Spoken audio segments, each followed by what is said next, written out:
Всем привет, мои дорогие друзья, с вами Супер Шест, и сегодня я буду делать механический камин. Ну что ж, приступим как он выглядит. Выглядит он вот так. Мы нажимаем на рычаг, у нас появляется камин.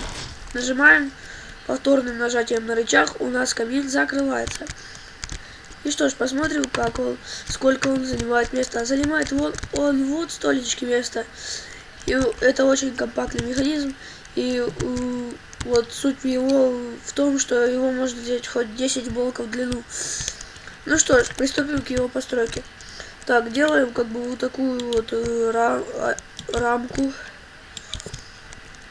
Вот так. Сюда ставим. Вот сюда ставим раздатчик. Вот сюда ставим раздатчик. Теперь ломаем 3 блока вот в длину. Вот так. Здесь вот здесь ставим липкие поршни. Вот здесь вот ставим липкие поршни. И под раздатчиками ставим адские камни. Так, теперь ставим вот здесь вот блок. И с помощью шифта ложим вот сюда красную пыль. Вот таким вот способом. Теперь ставим вот сюда с помощью шифта тоже редстоун факел.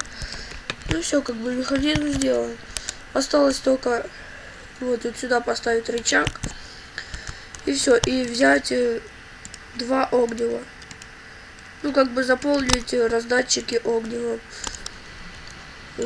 Заполняйте по одному, потому что если заполните его весь, он тогда не сработает. Я уже пробовал, так что лучше делайте как я. Ну и все. А этот для интерьера, если хотите, вот так расставьте эти железные прутья.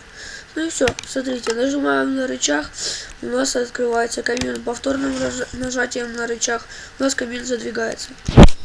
Ну что ж, всем спасибо за просмотр. С вами был Супер Шест. Всем удачи, всем пока.